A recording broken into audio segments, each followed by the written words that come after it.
las gracias porque yo quiero un futuro bueno. Un niño de 6 años. Entonces, bueno, imagínense ustedes. Voy a concederle el derecho de palabra a Dani. Dani se va a presentar y nos va a hablar un poco de lo que es este tema, lo que lo inspiró a escribir este tema acerca de Venezuela. Bienvenido, un aplauso.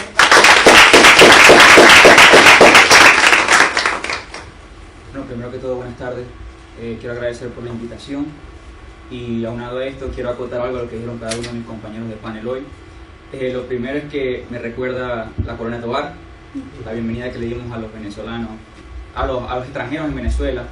La Colonia Tovar es una colonia, valga la redundancia, ya alemana, donde la construcción es autóctona de Alemania. Ellos hablan alemán, se visten como alemanes, entre otras cosas. Mi compañera aquí a mi lado, quiero decirle que todos los venezolanos pueden escribir un libro, cada uno es una historia. A mi compañera del otro lado, quiero decirle que todos en este mundo tenemos una misión y la de ella es muy importante para todos nosotros los venezolanos. Ahora, yo voy a terminar hablándoles de la canción, pero quiero empezar contándoles la historia de cómo llegó ahí, cómo llegué allí. Y en el transcurso de ella contando la historia de Venezuela, que fue lo que fue influenciando mi vida cada día para poder llegar a ella. Yo desde los 3 años entré en el Conservatorio de Música de mi ciudad natal, Maracaibo. Soy maravino, maracucho. Bueno, desde muy pequeño decidí que quería estudiar música y ser paramédico. Toda mi vida dije, quiero estar en un camión de bomberos y quiero tocar el piano, la guitarra y estar en un escenario, toda mi vida. Cuando me gradué de bachiller, tuve la oportunidad de que en el colegio que me gradué estudié con el hijo de Manuel Rosales. Manuel Rosales fue el primer alcalde de una ciudad y gobernador posteriormente de un estado en Venezuela que se le enfrentó a Hugo Chávez Frías en unas elecciones. Me hice muy amigo de uno de sus hijos que se graduó conmigo y conseguí una beca para estudiar música. Me gradué de músico, pero cuando ya estaba en la última etapa decidí que yo quería también salvar vidas y me enrolé entonces en el UTB, que era el Instituto Bomberil de mi ciudad. Me gradué entonces de paramédico y ahí empezó la historia del tema. Cuando uno entra a una ambulancia uno piensa que únicamente uno va a salvar vidas, pero no, desafortunadamente, como todo medio, tiene su corrupción, tiene su lado negro.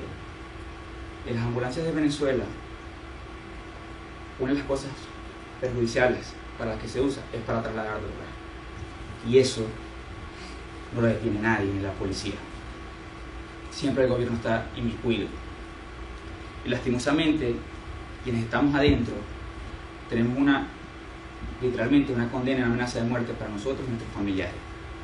Entonces no es fácil salirse a menos que busquemos la manera. Cuando me salí, logré conseguir, ¿cómo lo hice? Volviendo a reinventarme una vez más. Ingresé a una escuela de derechos humanos, Funvesodet, y pedí el cambio para poder entonces trabajar como activista de derechos humanos, ya que no podía estar en una ambulancia.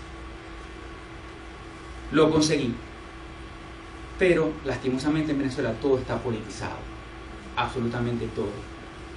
Si tú estás en mi caso, estando en la ambulancia, me acuerdo un momento en que en mi estado, Zulia, perdió la oposición y entró un gobernador oficialista. Al otro día, todos los que habíamos estado en la antigua gestión o desde la antigua gestión y habíamos de alguna manera trabajado políticamente porque apoyábamos nuestro partido opositor, llámese Nuevo Tiempo, llámese Voluntad Popular o cualquiera de los partidos opositores de Venezuela. Cuando nosotros estábamos en esa gestión, apoyábamos. Cuando eso pasó, menos de 24 horas después todos fuimos despedidos, absolutamente todos.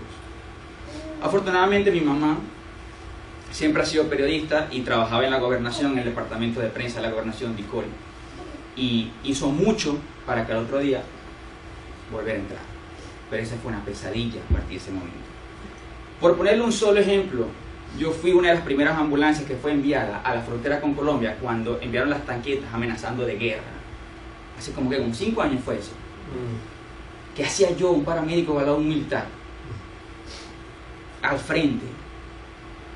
Ni siquiera detrás, por si algo sucedía.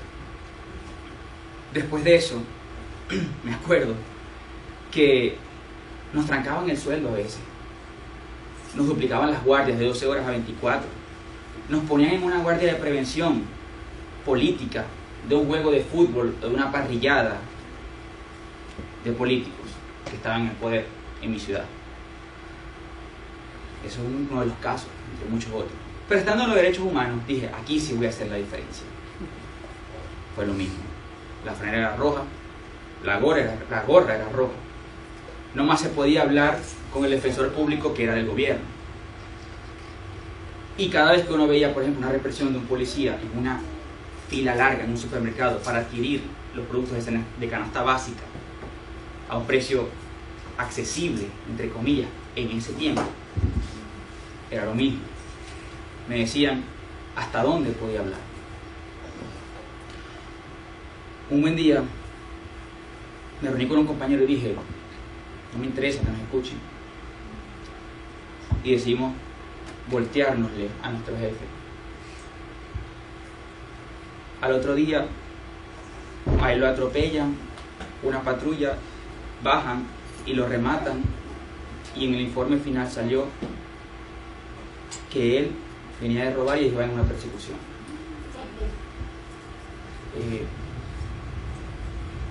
En ese momento empecé a sentir el temor. Ya yo estaba involucrado en eso y venía involucrado también de la ambulancia, pero dije, no importa, para adelante.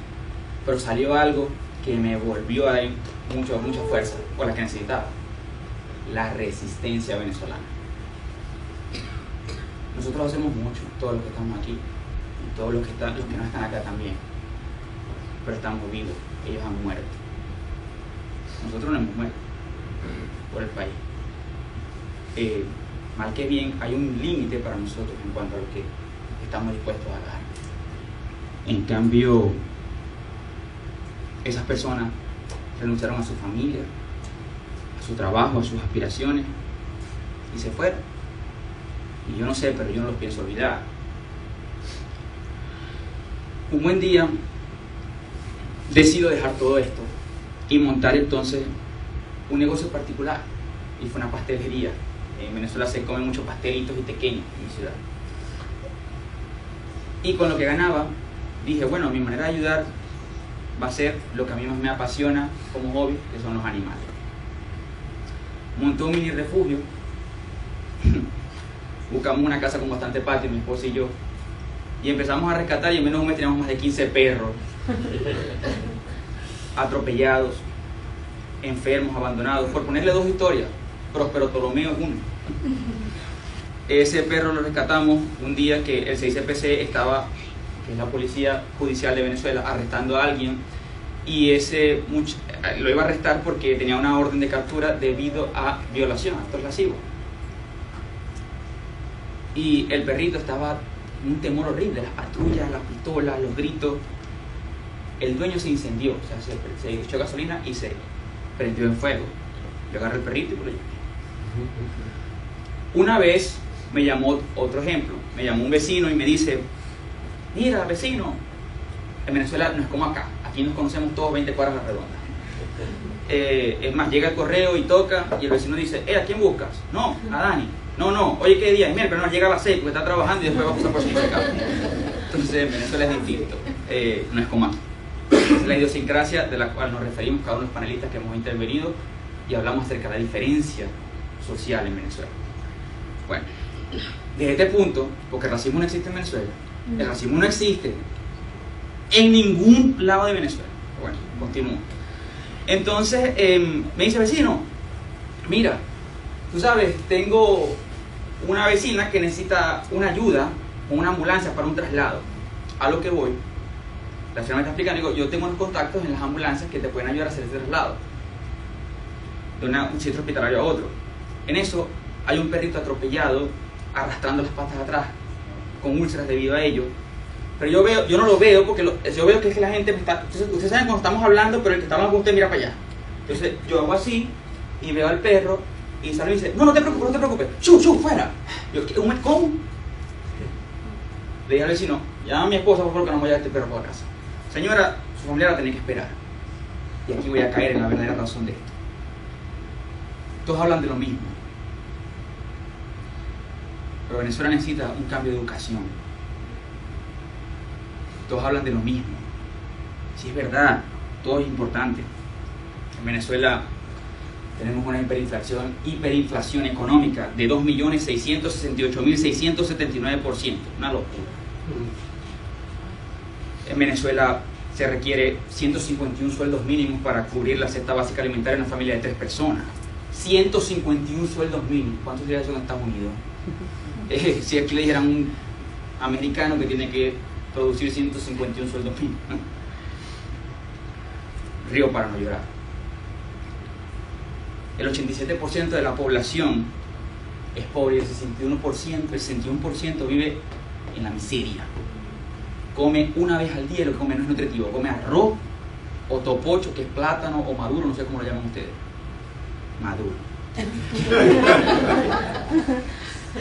Esto parecerá gracioso, pero el venezolano en promedio baja 11 kilos mensuales de peso. Eso no es una gracia, ni para las personas con obesidad. Pacientes en Venezuela de Parkinson, de cáncer, VIH positivo, no reciben tratamientos y mueren. Ayer murió un colega, Álvaro Arias Araque, tecladista de las Chicas del Can, de menos de 30 años por falta de medicamentos. No llega el agua, tenemos 4 de las 10 ciudades más peligrosas del mundo. Vivir en contexto de casi guerra, donde no hay agua, la luz se va 5 días, no hay efectivo. Vivir atrapados en una situación país. Aparición de enfermedades que ya estaban obsoletas, que no existen en ningún lado. Definitivamente, lo que más me representa a mí como venezolano es la resistencia. Y yo decidí un día que yo iba a hacer algo que las mamás, que las madres de esos muchachos y esos muchachos pudieran escuchar. Así como los militares escuchan rock cuando van al tiroteo, que pudiesen escuchar. Y esa es la historia. De verdad que hasta los perritos de mi refugio salen en el video. Esa es la historia. Gracias.